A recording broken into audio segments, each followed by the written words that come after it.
perlu cerewet, padahal cerewet itu untuk kebaikan, tapi karena dia nggak bisa dibegitukan, depresi dampaknya apa? Malah nggak mau makan, nggak mau makan, kepikiran, nggak mau periksa, akhirnya terjadi penurunan berat badan ibu, sehingga bayinya terjadi kecil masa kehamilan, KMK. Ya, jadi dokter juga jadi teman konsultan, konsultasi juga. Betul. Saya stres dok, begini begitu. Ya, makanya kalau kita soroti 6 bulan atau setahun sekali kan tetap ada itu penemuan bayi di tempat masjid, depan rumah, di kotak sampah. Itu kan sebetulnya kalau orangnya nggak depresi kan nggak akan mungkin dia tega membuang.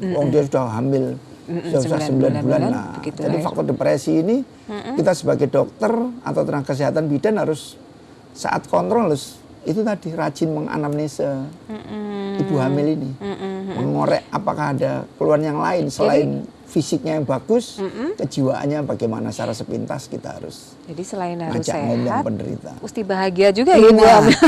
Betul. Jadi betul.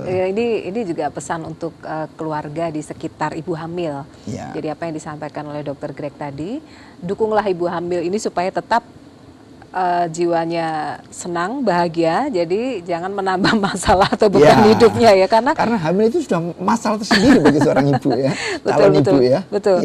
Jadi untuk yang suami juga bagaimana mungkin menyenangkan ya, memanjakan istrinya pada saat hamil supaya nanti janinnya baik. Juga untuk ibu kandung maupun ibu mertua mohon juga didukung supaya sang ibu yang sedang hamil ini mendapatkan perasaan yang senang, karena nanti khawatirnya sampai ke depresi itu ya, jadi kasihan juga gitu. Ya mungkin pada saat-saat tertentu ada masalah-masalah yang tidak berkepanjangan ya dok ya. Biasanya kan kalau masalah yang berkepanjangan itu yang bikin depresinya lama. Baik, kemudian setelah tadi kita ketahui bahwa ibu hamil mesti bahagia, kemudian usia kehamilan juga sudah paham ya, kalau sebelum 35 mungkin bisa lebih bagus, kalau 35 bisa juga bagus, tetapi dengan catatan-catatan dan pemantauan yang sangat ketat ya dok ya.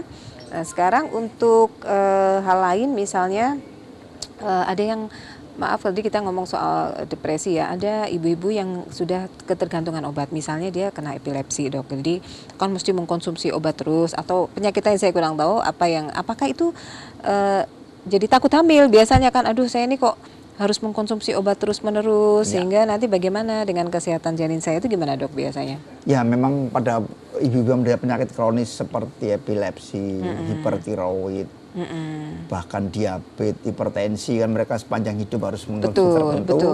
Memang ya dia nomor satu harus memiliki kepercayaan diri dulu bahwa dia sanggup untuk hamil dengan adanya penyakit tersebut. Seperti saya katakan tadi, tentunya kita tidak bisa mengobati sendirian.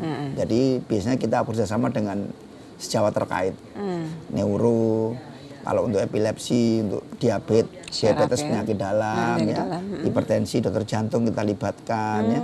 Jadi supaya ibu ini memperoleh obat yang paling tidak aman selama kehamilan ya, dan ternyata memang ada obat-obatan yang memang relatif aman diberikan pada saat kehamilan. Jadi jangan pernah takut untuk ibu-ibu yang punya kelainan tertentu untuk hamil. Iya, biasanya kan khawatir karena nanti gimana saya minum obat terus ini.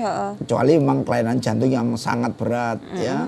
Memang ada yang dilarang ya, itu memang kita sarankan untuk tidak hamil ya. Ada beberapa penyakit tertentu yang kita sarankan untuk tidak hamil. Tapi rata-rata bisa kita zaman sekarang penderita dengan pernah kasus dulu dengan kanker serviks pun ternyata bisa hamil dan bisa melalui dengan selamat. Dengan kanker ya, bisa ya. Kanker payudara beberapa kasus sudah kita selesaikan waktu saya pendidikan di Sutomo dulu. Tidak ada masalah. Dengan dia diberikan kemo yang minimal yang tidak mengganggu ya bayinya ya aman ya. Nah ini senang sekali saya dengar informasi ini, ternyata Anda tidak perlu terlalu khawatir ya apabila memang ada ya penyakit itu ya, memang bisa jadi bawaan, bisa jadi memang ujian ya dok ya, tetapi ketika Anda harus menikah dan harus hamil, tim dokter ternyata saat ini sudah mengalami beberapa hal dan itu lancar-lancar aja ya dok ya. Yang penting pasien kooperatif, mau bekerjasama dengan baik, saya kira. Dan pilihan obat-obatnya pun juga akan disesuaikan. Jadi berbeda pada saat tidak hamil, jangan dikonsumsi pada saat hamil karena berbeda ya dok ya.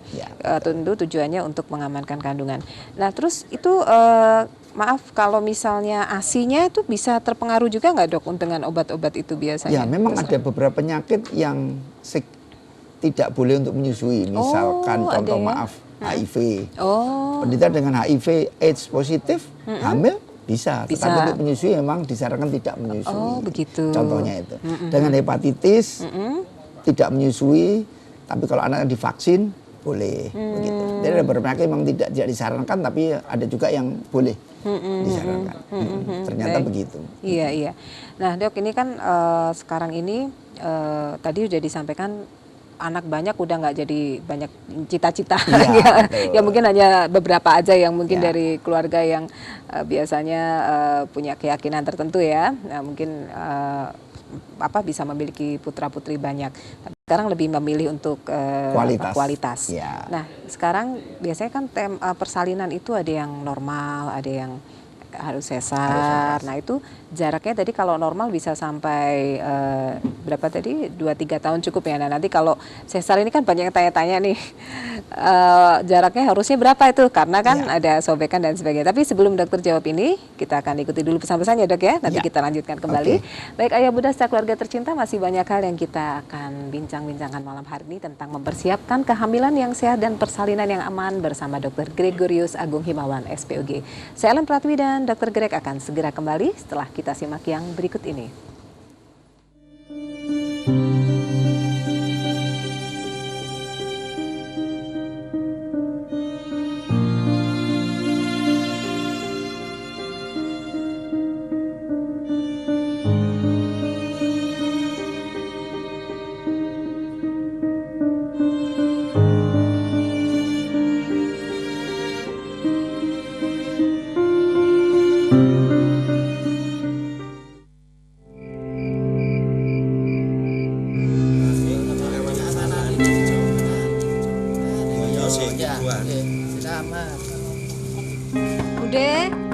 Bude, ono apa to, Nduk? Ada orang di luar, Bude.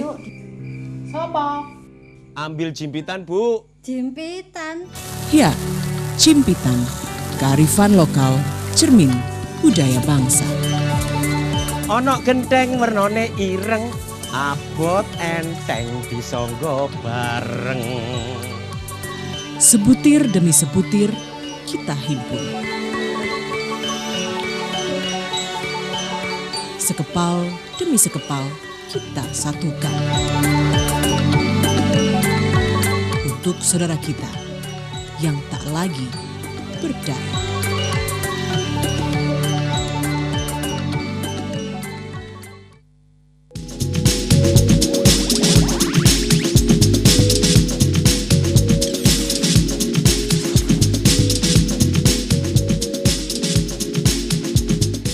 Ayah, bunda, serta keluarga tercinta, terima kasih Anda masih bersama kami dalam Plong Apa Kata Dokter, persembahan TVRI Pro 2 Jawa Timur yang didukung oleh Rumah Sakit Ibu dan Anak Kendang Sari dan Kendang Sarimer.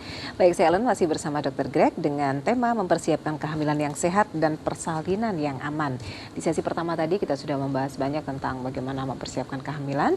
Nah sekarang tadi sebelum jeda iklan, saya sempat menanyakan jarak yang aman gitu dok ya untuk kehamilan. Kalau normal itu berapa tahun, kalau dengan operasi harus berapa tahun? Ya, jadi begini Mbak Ellen, namanya aja persalinan itu ada yang normal, ada yang buatan ternyata ya. Yang normal itu persalinan normal lewat bawah, kalau buatan kita lewat operasi sesar. Ya. Tentunya yang aman nomor satu adalah kalau memang semuanya memungkinkan ya normal.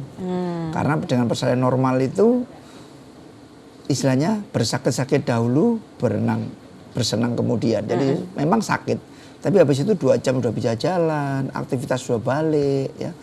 Mau hamil lebih cepat pun 1-2 tahun kemudian tidak ada masalah. Karena rahimnya utuh. Kalau sesar, memang saat operasi tidak sakit. Tapi pasca itu banyak limitasi yang harus dialami oleh seorang ibu. Nyeri-nyerinya ya? Iya, nyeri-nyeri, tidak boleh hamil lagi terlalu cepat. Berapa sih batasannya? Sebetulnya wound healing, penyembuhan luka operasi sesar itu 18 bulan Mbak Ellen. Lama juga ya dok ya. Jadi disarankan pasien ini kalau sesar setelah 2 tahun baru boleh hamil. Karena rahim itu kan unik, mulai kecil sebesar telur bebek, begitu hamil kan besar sampai sebesar bayi. Begitu bayi meninggal, dia pelan-pelan akan berevolusi sampai mengecil kembali ke ukuran semula. Kalau dia mengalami operasi sesar, kalau dia terlalu mepet, pembesaran lagi itu yang bekas operasinya merupakan cacat rahim, locus minoris, bisa terjadinya robekan pada kehamilan berikutnya. Makanya itu kenapa kalau lahir sesar, paling enggak jangan terlalu mepet, 2 tahun atau lebih baik untuk kehamilan berikutnya. Tapi kalau lahir normal, ya tetap 2-3 tahun. Tapi misal kebobolan, baru 3-6 bulan anaknya umur segitu hamil lagi, ya tidak ada masalah. Cuman repot nanti ngasuhnya. Begitu. Tapi di organ-organ kandungannya tidak ada masalah. Tidak ada masalah. Lahir normal ya. Tidak pengaruh. Jadi sebenarnya kenapa ada jarak pada saat sesar, sebenarnya untuk mengamankan posisi rahim. Jadi kesadaran betul. Nanti aduh ini saya tidak boleh hamil lagi sama dokternya. Ya. Karena kalau hamil terus kan seneng juga dokternya. Iya. Ya. Tapi kan memang itu tadi untuk keamanan pasien sendiri dan juga kesehatan Anda, bahwa tadi diceritakan rahim itu ada prosesnya dari besar mengecil kembali, apalagi luka yang sesar itu kan di cacat rahim itu. Iya, disengaja ya dok ya, artinya begitu buat. itu kembalinya juga akan butuh waktu sampai 18 bulan ya dok ya. 18 bulan. Kecuali kebobolan. Iya. Kayak main bola kebobolan dok ya. Ya, persentase sekarang yang pasangan-pasangan yang kebobolan itu masih banyak ya dok. Artinya mereka sudah mempersiapkan atau apa namanya, ini nggak sengaja hamil lagi dok gitu masih. Atau sekarang sudah lebih banyak yang paham, mereka ber-KB dulu, misalnya menggunakan kontrasepsi setelah kehamilan, kemudian itu lebih banyak mana sekarang dok? Kalau dari di lapangan pasien saya pribadi trennya, kalau pasangan ini lahir normal, itu rata-rata banyak sekarang malah langsung tidak ada jeda, mereka maunya begitu, langsung 2, kemudian baru kontrasepsi. Begitu. Kalau yang tidak sesar ya. Iya, kalau sesar tentunya akan saya motivasi untuk kontrasepsi dulu, mengatur jaraknya, sehingga hamil berikutnya lebih aman. Tapi kalau hamil normal, tren yang sekarang adalah sekalian capeknya dok, habis itu baru gitu mereka ya? butuh 2 atau 3, setelah itu baru berhenti. Jadi itu sekalian capek itu masih jadi ini ya. Sekarang jadi baru, tren baru ya. Pasangan muda sekarang. Ya, barangkali memang sekalian mungkin pada saat mungkin lepas asinya juga tidak terlalu jauh, kemudian jadi nyambung. Nyambung dan juga untuk apa namanya, pakai susternya juga sekalian, nanti sudah gede sekalian susternya bisa waris ke adiknya. Baik, ini kita ngobrol lagi kembali soal kesehatan selama kehamilan ya dok ya.